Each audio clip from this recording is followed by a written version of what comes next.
itself that most of us live day to day is very fast. Screens, cars, TV, movies, very attention capturing, very left, right, down, up, and all over the place. But when somebody gets out of nature and everything slows down a little bit, right? Multiple studies have shown that being out in nature, in the forest, on the beach, that reduces your stress levels, right? It allows your blood pressure to also drop. The the simple sounds of nature, wind through the leaves, the ocean washing up on the shore, right?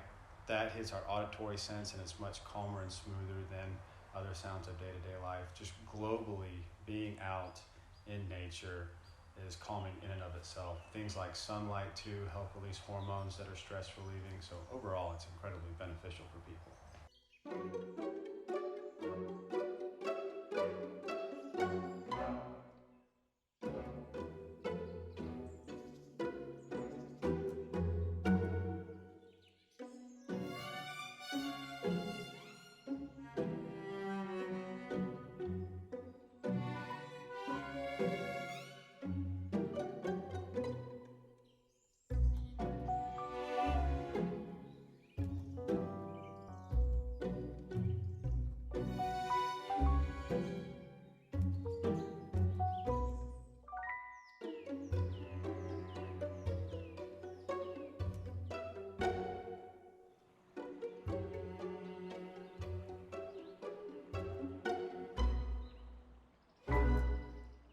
So I'm a mental health counselor. I'm an associate professional counselor through the state of Georgia. I am also a certified master addiction counselor as well. In a world today that is often guided by social media and our influences can be altered by what we see on TV, movies, screen, it's nice to just separate ourselves from that and just to get into our own world as opposed to everything we're seeing just in the busy day-to-day lives of urban areas or even suburban areas for that matter. And to just sit down in a nice, quiet space, hearing the natural sounds of earth, right? We are humans, we're designed to be out in nature, and often we find ourselves depriving ourselves of that. And then on top of that, just to be around animals, to hear birds or to see just wildlife interacting in its own natural environment helps us be really more at one with the environment that we're in.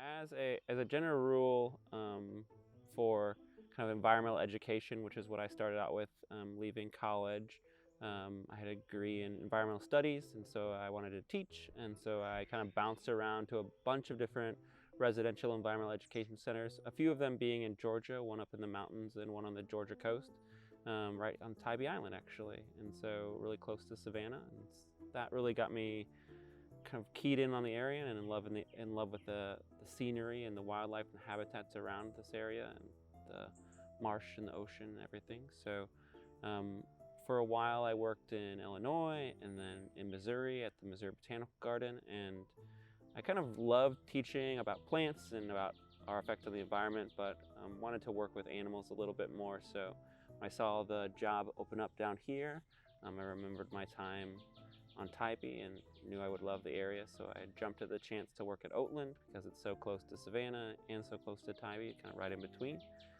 And yeah, that led me here, and I've been here for the last, let's see, 7 years in September now.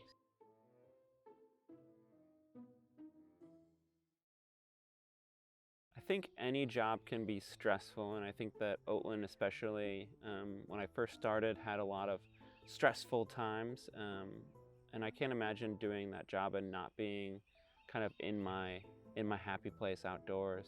When I first started at Oatland, we had nearly right at the start of my time working here, we had Hurricane Matthew, and then a few years after that, we had a really bad tornado that moved through a property that shut us down for a while. And I think, you know, without the kind of solace and the calming aspect that nature brings, I would have been a nervous wreck coming into work most days. And um, it's really important to kind of lean into that a little bit and know that nature has a lot more control than we give them credit for, and it can turn your life upside down, but there's beauty in that. And we like to say, like, the only constant in nature is change. It's always changing, it's always fluctuating, and I think that knowing that and respecting that, it's been a big key to my way I approach life and kind of trying to stay calm and centered.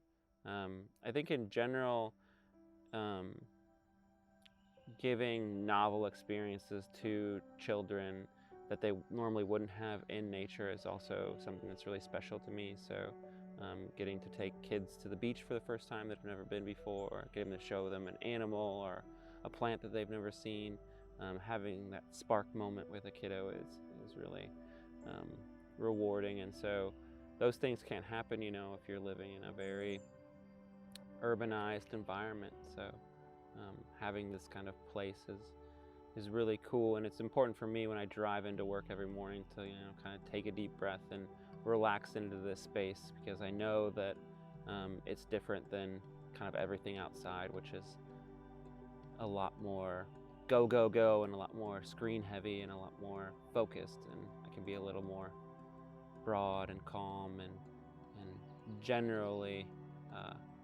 happy in this space.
It's actually something I talk to a lot of clients about. I have a number of people that come in here and discuss, maybe being a little bit isolated or even a little bit anxious fairly consistently. And one thing that you'll find with a lot of those people is they really don't get out much. And COVID certainly facilitated that. It taught us all to stay inside and stay on top of the screen. But I talk to a lot of people about doing things just as simple as getting out and walking, taking a walk around town, or if you can and have access to trails and hiking and things like that. And a really beneficial thing when you're doing something like that is to not have any music on or anything and just focus on your senses. Pay attention to what you're seeing, what you're smelling, what you're hearing. All of that together really puts you in what we would call the here and the now. A lot of people's issues involve anxiety and thinking about the future and worrying about what's going to happen tomorrow, or making something this big into this big inside of our heads. But when we get out in nature, we're really only focused on where we are in that current moment. And that's so beneficial to so many people.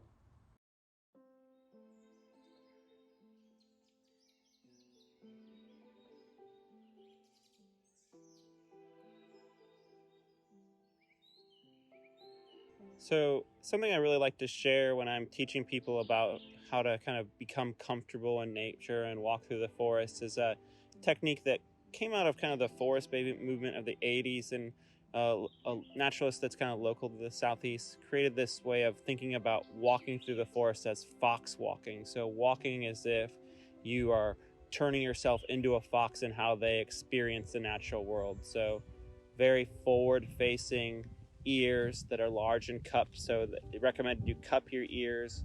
You swing your head from side to side and you kind of listen around yourself, but also use that kind of back and forth movement of your eyes to increase the distance that you see around you. And then also walking very quietly too, and walking slowly and methodically. A fox is a predator, but they're also worried about being predated on by other animals. So they walk slowly and they try to make the least amount of sound as possible. And they do that by walking from their heel down to the outside of the pad of the toe, and then finally gripping with their nails and pushing off forward.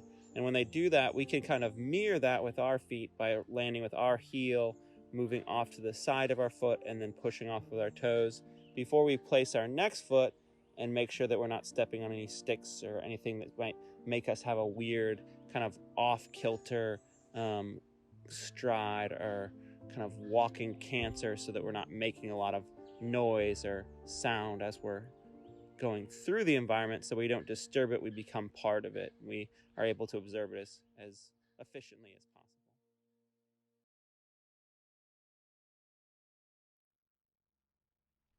Yeah, just, for more people to get out and be around animals too, right? Even not so much just wildlife, but think about domestic animals that we have all the time, right? Dogs, cats. Petting dogs and cats or other household pets can release oxytocin, right, which is our bonding hormone. It can increase social interaction. It can help people that might struggle with social anxiety. They can get around animals and start to warm up to that, and that releases neurotransmitters in the brain that also help us to feel more comfortable rather interacting with humans. Petting animals and being around regular house pets can also release endorphins, dopamine. I mean, those are the same neurotransmitters that are released when somebody takes opiates, right? So when we're around animals, it has incredibly healing benefits that simply just make us feel good. And a lot of the same thing happens in nature, and that's one thing that we really don't take enough advantage of. Usually when I see somebody, especially for things like anxiety and depression, getting out and getting outside and moving, right? Because the moving aspect of walking around nature is also incredibly beneficial. Doing some of the very basics, a lot of people don't realize this, but that will cure, not necessarily cure, but alleviate so much anxiety that they didn't realize all they had to do was just get out and about for a little bit.